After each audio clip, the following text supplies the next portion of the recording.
ಪ್ರೀತಿಯ ಪ್ರಥಮ PUC ವಿದ್ಯಾರ್ಥಿಗಳೇ, ಈಗಾಗಲೇ ನಾವು ಫಾರ್ಮರ್ಸ್ ವೈಫಿನ ಮೇಲೆ face to face video 1 marks 2 marks ಹಾಗೂ ಇಂಪಾರ್ಟೆಂಟ್ ಕ್ವಶನ್ಸ್ ಯಾವುದು ಎಲ್ಲ ಎಕ್ಸಾಮಿಗೆ ಬರುತ್ತೆ ಇದರ ಬಗ್ಗೆ ಚರ್ಚೆಯನ್ನು ಮಾಡಿದ್ದೇವೆ. ಅದರಲ್ಲಿ ನಾನು ನಿಮಗೆ ಪ್ರಾಮಿಸ್ ಮಾಡಿದ ಹಾಗೆ ಏನೇನು ಎಕ್ಸ್ಪ್ಲೇನ್ ಮಾಡಿದ್ನೋ ಅದನ್ನು ಒಂದು ಸಮ್ಮರಿ ವೈಸಲ್ಲಿ ನಿಮಗೆ ಈಸಿ ಆಗುವ ರೀತಿಯಲ್ಲಿ ಅಪ್ಲೋಡನ್ನು ಮಾಡಿಕೊಡ್ತೀನಿ ಅಂತ ಹೇಳಿದ್ದೆ. Okay, in this video you will get important fixed question for your unit test 2. How does the poem bring out the plight of farmer's wife? Farmers wife ಅಂತ ಏನು ಪದ್ಯ ಇದೆಯೋ ಅದರಲ್ಲಿ ಯಾವ ರೀತಿಯಾಗಿ ಫಾರ್ಮರ್ಸ್ ವೈಫ್ ತನ್ನ ವ್ಯಥೆಯನ್ನು ವ್ಯಕ್ತಪಡಿಸ್ತಾಳೆ ಅದರ ಬಗ್ಗೆ ಬರಿತಾ ಹೋಗಿ ಅಂತ. ಈ ಒಂದು ಪದ್ಯವನ್ನು ಬರೆದವರು this poem is written by Olga. ಅದು ಪೆನ್ ನೇಮ್ ಅವ್ರದ್ದು. Actually her full name is P Lalita Kumari ಅಂತ. The poet Olga, actually poet ಅಂತ ಬರೀಬಾರ್ದು. ನಾನು ವ್ಯಾಲ್ಯೂಯೇಷನ್ ಹೋದಾಗ ಅಲ್ಲಿ ಮಾರ್ಕ್ಸನ್ನು ಡಿಲೀಟ್ ಮಾಡಿದರು 95+ ಬಂದಿದ್ದಕ್ಕೆ. ಪೋಯೆಟಸಸ್ ಅಂತ ಬರೀಬೇಕಂತೆ. Olga depicts farmer suicide for many reasons. His death leaves behind his wife and children. In this poem ನಿಮಗೆ ಫಸ್ಟ್ 2 ಲೈನ್ ಕಷ್ಟ ಆಗುತ್ತೆ ಅಂದರೆ ವೀಕ್ ಸ್ಟೂಡೆಂಟ್ಸು ಬಿಡ್ಬೋದು. ಈ ಲೈನಿಂದ ಬರೀಲೇಬೇಕು. In this poem the farmer's wife calls herself a poor sinner. ಅಂದರೆ ಈ ಒಂದು ಪದ್ಯದಲ್ಲಿ ಫಾರ್ಮರ್ಸ್ ವೈಫ್ ಏನಿದ್ದಾಳೋ ತನ್ನನ್ನು ತಾನು ಬಡಪಾಪಿ ಅಂತ ಬೈಕೊತಾಳೆ, ಕರ್ಕೊತಾಳೆ. ಅದನ್ನೇ ಇಲ್ಲಿ ಬರೆದಿರೋದು. In this poem the farmer's wife calls herself a poor sinner as she has remained to face the creditors. As she has remained, ಆ ಬಡಪಾಪಿ ಪ್ರಪಂಚದ ಮೇಲೆ ನಾನು ಉಳ್ಕೊಂಬಿಟ್ಟಿದ್ದೇನೆ. ವೈ ಐ ರಿಮೈನ್ಡ್ ವಿತ್, ಹೌದಲ್ವಾ, ಯಾರ ಎದುರಿಗೆ has remained to face the creditors ಅಂತ ಹೇಳಿದರೆ, ಕ್ರೆಡಿಟರ್ಸ್ ಅಂದರೆ ಸಾಲಗಾರರ ಮುಂದೆ ನಾನು ಉಳಿದುಕೊಂಡಿದ್ದೇನೆ, ಆದರೆ ಸಾಲ ತೆಗೆದುಕೊಂಡಿರುವಂಥ ನನ್ನ ಗಂಡ ಪ್ರಪಂಚವನ್ನು ಬಿಟ್ಟು ಹೋಗಿದ್ದಾನೆ ಅಂತ. Where as a farmer who is a virtuous is gone. Virtuous ಅಂತ ಹೇಳಿದರೆ ಗುಡ್ ಮ್ಯಾನ್ ಅಂತ. ಓ ನನ್ನ ಒಳ್ಳೆಯ ಗಂಡನೇ, ಓ ನನ್ನ ಪ್ರೀತಿಯ ಗಂಡನೇ, ಭೂಮಿಯನ್ನು ಅಗಲಿ ಹೋಗಿದ್ದೀಯಾ. You consumed poison but I remain. ನಾನು ಮಾತ್ರ ಉಳಿದಿದ್ದೇನೆ ಭೂಮಿಯ ಮೇಲೆ. The farmer dies because he is unable to repay his loan. Farmer ಸತ್ತಿದನಿಲ್ಲಿ ಏನಕ್ಕೆ ಅಂದರೆ he is unable to repay the loan. ತೆಗೆದುಕೊಂಡಂತಹ ಸಾಲ ಅವನ ಕೈಯಿಂದ ಕಟ್ಟಲಿಕ್ಕೆ ಆಗಲಿಲ್ಲ. And could not ask any one for help by bending his head or stretching out his hand. ಈಗ ಬೈಲಿಕ್ಕೆ ಸ್ಟಾರ್ಟ್ ಮಾಡ್ತಾಳೆ. Oh my dear husband, you did not stretch out your hand, you did not bow your head in front of others, you did not ask help from others. These are the reasons. ಹೌದಲ್ವಾ, ಇದು ನಿನ್ನ attitude ಅಂತ ಸತ್ತ ಹೆಣಕ್ಕೆ ಬೈತಾ ಇರ್ತಾಳೆ. He was not able to sell his crops. ನೀನು ಬೆಳೆಗಳು ನಾಶ ಆದವು. Your cotton crops were destroyed, I agree, but she was born to be humiliated and ask help from every one. ಹಾಗಾಗಿ ಆ ಫಾರ್ಮರ್ಸ್ ವೈಫ್ ಒಂದು ಮಾತನ್ನು ಹೇಳ್ತಾಳೆ ಏನಂತ, oh my dear husband, you did not stretch out your hands.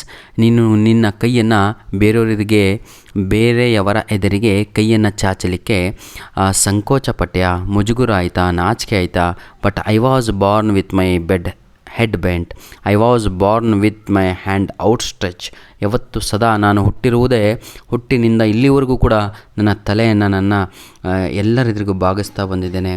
ನಾನು ನನ್ನ ಕೈಯನ್ನು ಚಾಚ್ತಾ ಬಂದಿದ್ದೇನೆ. ಹೌದಲ್ವಾ, ಈ ರೀತಿಯಾಗಿ farmers wife she started to compare her life with her husband. The poison released him from frustration. Oh my dear husband, you consumed poison, you took poison and you released yourself. But what about me and my children? ನೋಡಿ ಎಂಥ ಮಾತನ್ನು ಕೇಳ್ತಾಳೆ. ನೀನೇನೋ relax ಆಗಿಬಿಟ್ಟೆ, ವಿಷ ತಗೊಂಡು made it bitter for ever. She recalls the day with her husband. ಇದನ್ನು ಹೇಳ್ತಾ ಒಂದು ತನ್ನ ಹಳೆಯ ನೆನಪಿನಲ್ಲಿ ಹೋಗ್ತಾಳೆ. She recalls the days with her husband. Oh ನನ್ನ ಪ್ರೀತಿಯ ಗಂಡನೇ, ಹೌದಲ್ವಾ, you abused me, you kicked me, you revealed me. ನನ್ನನ್ನು ಬೈತಾ ಇದ್ದೆ, ನನ್ನನ್ನು ಒದಿತಾ ಇದ್ದೆ, ನನ್ನನ್ನು ನಿಂದಿಸ್ತಾ ಇದ್ದೆ, ಬೇರೆಯವ್ರ ಎದುರಿಗೆ ಮರ್ಯಾದೆ ತೆಗಿತಾ ಇದ್ದೆ. But never I speak you anything because I thought after all you are a man. ನೀನು ಒಬ್ಬ ಮನುಷ್ಯ ಅಂದ್ಕೊಂಡು ನಾನು ಅಡ್ಜಸ್ಟ್ ಮಾಡಿಕೊಂಡು ಲೈಫಲ್ಲಿ ಹೋಗ್ತಾ ಇದ್ದೆ. But what you did in my life ಅಂತ. ನನ್ನ ಜೀವನದಲ್ಲಿ ಏನೋ ಕೊಟ್ಟೋದೆ, ಸಂತೋಷನೂ ಕೊಡಲಿಲ್ಲ ಅಂತ.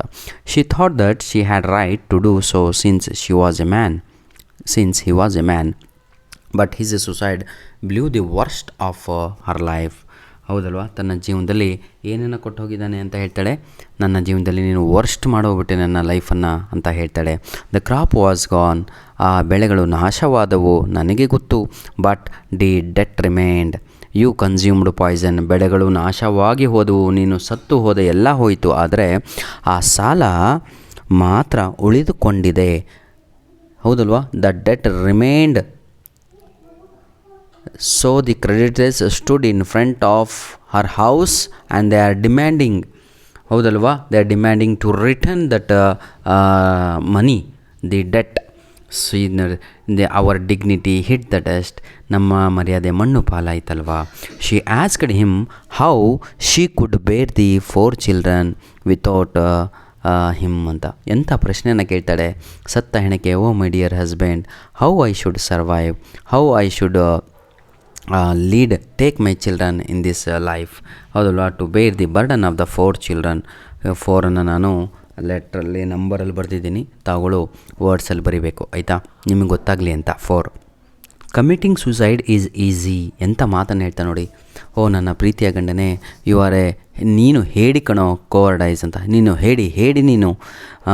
Committing suicide is very easy but accepting the difficulties in the life is the challenge ಅಂತ ಹೇಳ್ತಾಳೆ. I will not die like you. I will teach my children to how to hold the clench of fist. She asserts that she will not embrace like him, she will not die like him, she will not escape like him, and she will teach her children to face all the difficulties of life.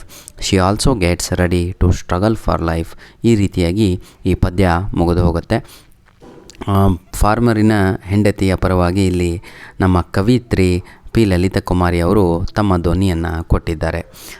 ಪ್ರೀತಿಯ ವಿದ್ಯಾರ್ಥಿಗಳೇ, ನಿಮ್ಮ ಪ್ರೀತಿ ಸಹಕಾರ ಹೀಗೆ ಇರಲಿ. Video ಬಹಳ ನಿಮಗೆ ಅರ್ಥ ಆಗುವ ರೀತಿಯಲ್ಲಿಯೇ ಎಕ್ಸ್ಪ್ಲೇನನ್ನು ಮಾಡಲಿಕ್ಕೆ ಪ್ರಯತ್ನವನ್ನು ಪಡ್ತಾ ಇರ್ತೇನೆ. ಎಲ್ಲಾದರೂ ತಪ್ಪಾದರೆ ಕ್ಷಮಿಸಬೇಕು. ದಯವಿಟ್ಟು ನಮ್ಮ ವೀಡಿಯೋಸ್ಗಳನ್ನು ನಿಮ್ಮ ಫ್ರೆಂಡ್ಸ್ಗಳಿಗೆ ಶೇರ್ ಮಾಡೋದನ್ನು ಮರೆಯಬೇಡಿ.